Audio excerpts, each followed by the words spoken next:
This is a Breakdown Takedown of Miss Rachel. Ooh, that was dramatic. Nah, this isn't really a takedown. I just thought it sounded cool. Believe me, I don't want to do a takedown of Miss Rachel. She teaches kids. She's a mom. She's neurodivergent. My daughter loves her, and I think in her heart she's a good person trying to do good in the world. She's also built one of the most extraordinary platforms in the history of children's media. Over 12 billion views, the #1 children's show on Netflix, 19.2 million YouTube subscribers. That's more than the entire Jewish population of planet Earth. With such an enormous platform comes enormous responsibility, and should come with enormous accountability, which is what I want to talk about today. Whether knowingly or not, Rachel Griffin Accurso has used her massive reach to unapologetically cause significant harm to the Jewish community by subtly shifting the mindset of millions of parents toward hatred of Israel specifically and Jewish people broadly. And when confronted about it, she has been defensive, deflective, and demonizing toward the very people voicing these concerns. And I have the data to back it up. That's right, friends. I pulled all 683 of Miss Rachel's Instagram posts from October 7th, 2023 through March 16th, 2026. And what those posts reveal is a story not fit for children that must be told clearly, objectively, and with receipts. Let's start on October 7th, when Palestinian terrorists murdered 1,200 people, 36 of them children, killed point blank in their beds or in front of their parents, or in some cases tied to their parents. 30 more kids were taken hostage, the youngest of whom was a 9-month-old baby. Miss Rachel posted on Instagram that day about having messy mom hair. So maybe she was caught off guard. Digital creators schedule content in advance all the time. Surely she would eventually post about Israeli children, right? She did. In May of 24, 7 months later, and only after receiving backlash for her silence. Quote, "I care deeply for all children. Palestinian children, Israeli children, children in the U.S., all children in every country." And that's one of only 3 posts out of the 683 in which she explicitly mentions the words Israeli children at all. She did, however, mention the Bibas kids, the day they were discovered to have been murdered, more than a year after their kidnapping. The post, 1 line, comments off. Ariel and Kfir, heart, heart. Children have the right to be safe and should never be held hostage. She mentioned them again 2 days later when their bodies were returned, but did not say who killed them or how long they'd been held, or anything about October 7th. The word hostages appears a whopping 11 times out of 683, with the first mention 451 days after all of them were taken into Gaza. Now, lest you think I'm being unfair, let's look at every other horrible conflict where children have been victimized during this time frame.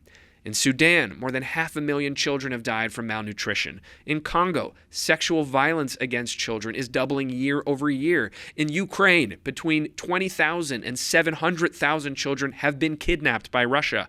In Iran, tens of thousands of protesters massacred in the streets, children among them. In the 27 months between October 7th and January 1st, 2026, Miss Rachel posted about all of these conflicts a combined 8 times. And all were about Sudan, and 3 were partnership posts with an NGO. In contrast, the word Gaza appears in 234 of her 683 posts. That's roughly 1/3 of everything she's posted in 2.5 years. At her peak in August of 2025, 82% of her posts were about Gaza, Palestine, genocide, or the Israeli government. And she didn't just post about Gazan children, she built relationships with them. Named, photographed, visited, returned to for months. Multiple times, she featured a beautiful young Palestinian girl named Rahaf, a double amputee, and visited her, held her, FaceTimed with her family, bought her jewelry. She connected with 7 Gazan child artists, brought them to the UN, featured their art on her dress when accepting her award for Glamour magazine's Woman of the Year. She named them, documented their dreams, humanized them completely. That's a mitzvah, a big one, and it's worth saying so. But what about the rest of the world's children? What about Israeli children? We never heard about their dreams. She posted a few times about a soccer field in the West Bank the Israeli military was set to demolish over a permit dispute. You know what soccer field she said nothing about? The one where 12 Israeli Druze kids got blown up by a Hezbollah rocket while they were playing on it. Let me be crystal clear. Caring about Palestinian children is not the issue. It is nobody's issue. Caring only about Palestinian children is not even the issue. There's a lot of suffering in this world, and it's impossible for any human being to hold or care about or even be aware of it all. The issue is caring exclusively about Palestinian children while positioning yourself as a universal advocate for all children, and then gaslighting the people who point out the asymmetry. If she'd said, "This is my cause, this is who I care about," okay, fine, so be it. But you cannot claim equal care for all children when your own public record flatly contradicts that assertion. One of the baked-in features of anti-Zionism is the duality of the implicit versus the explicit. As much harm can be done by what's not being said as by what is. Now, many of Miss Rachel's posts are explicitly anti-Zionist, spreading libels and Hamas talking points over and over again for months on end. But I'm not even going to talk about those. We know what those are. We know how they work. Lots of people post them. And I believe, based on the misinformation she has, that she truly feels she's witnessing the catastrophe of her lifetime and has responded accordingly. Damaging? Yes. Insidious? I don't believe so. Just ignorant. The posts are earnest and explicit. Still should have made sure to get it right with a platform that big, but not insidious. I think the deeper, more corrosive harm comes from the posts in which Miss Rachel's villainizing of Jews is implicit. Here's one. People hate me because I see one Palestinian child as equal to any other child. The implication there is that the people coming after her are monsters who hate her for caring about Palestinians.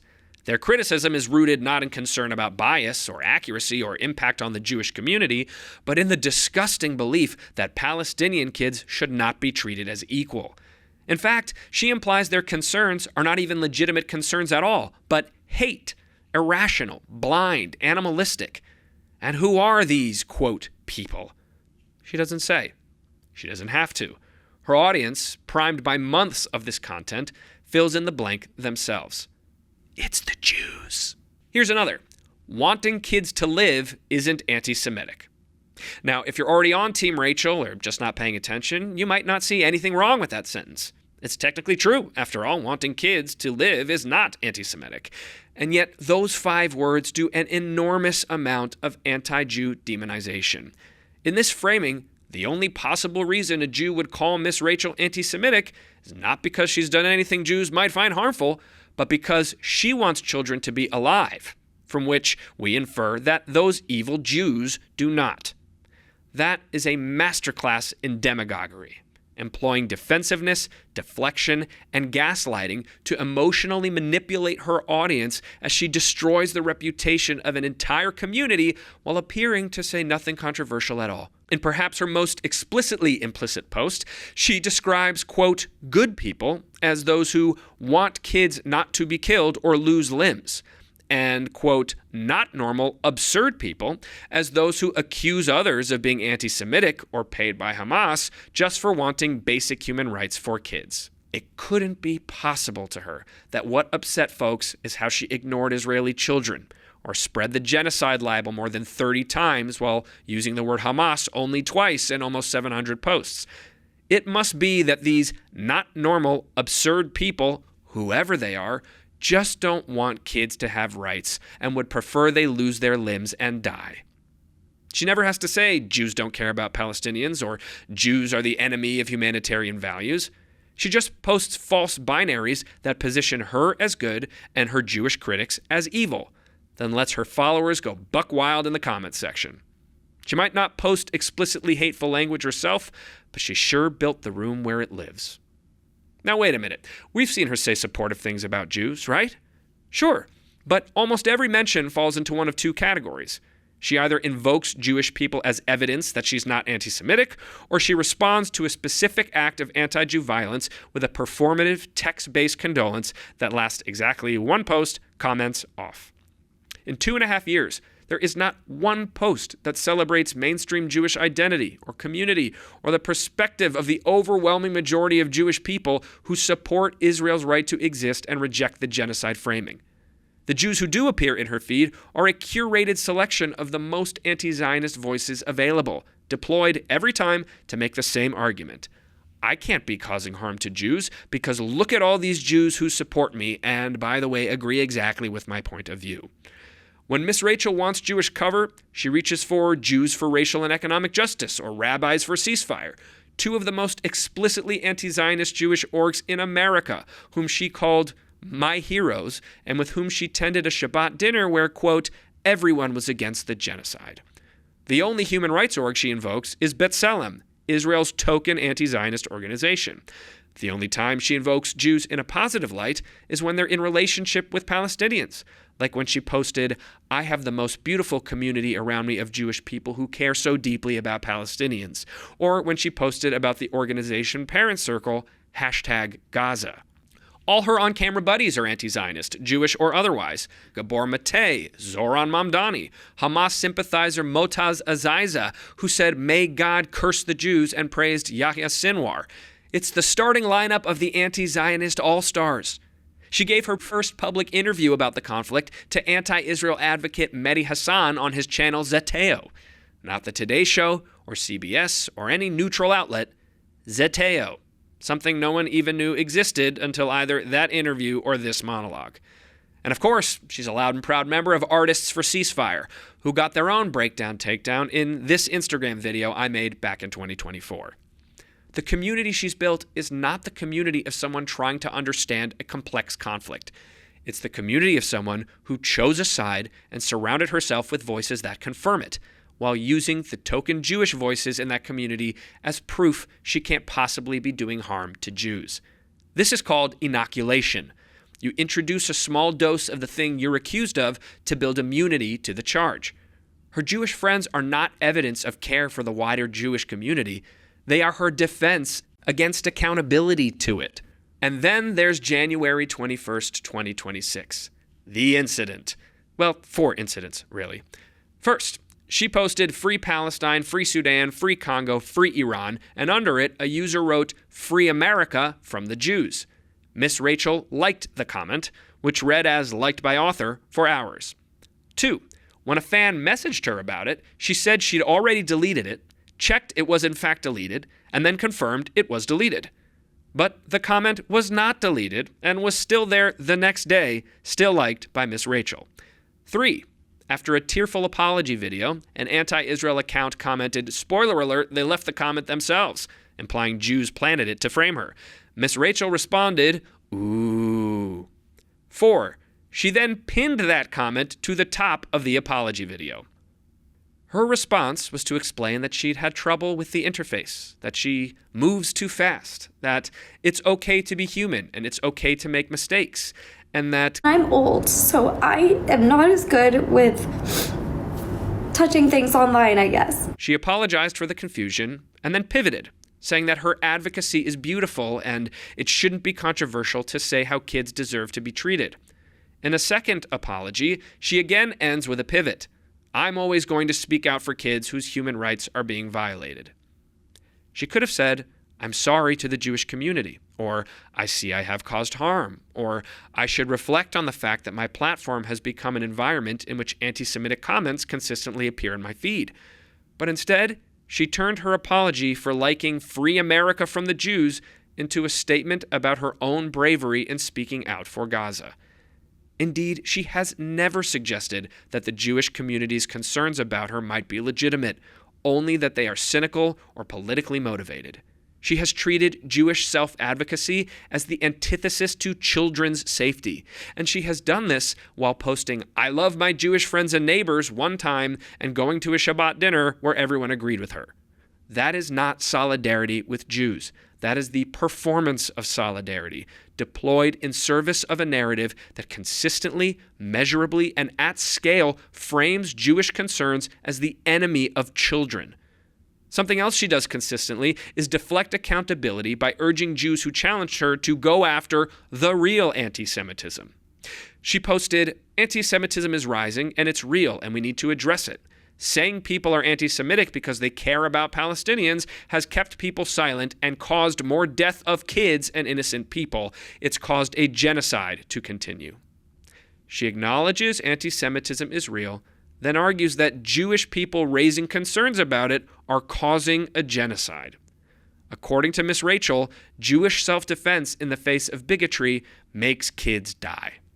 That is not combating anti-Semitism. That is using the deaths of Palestinian children to delegitimize Jewish voices. And it got 155,000 likes. After the group Stop Anti-Semitism nominated her for Anti-Semite of the Year, Miss Rachel, who is not Jewish, accused the org, who is, of taking away from, quote, the real anti-Semitism. She also accused them of going after people of color, which I obviously don't need to explain she also is not.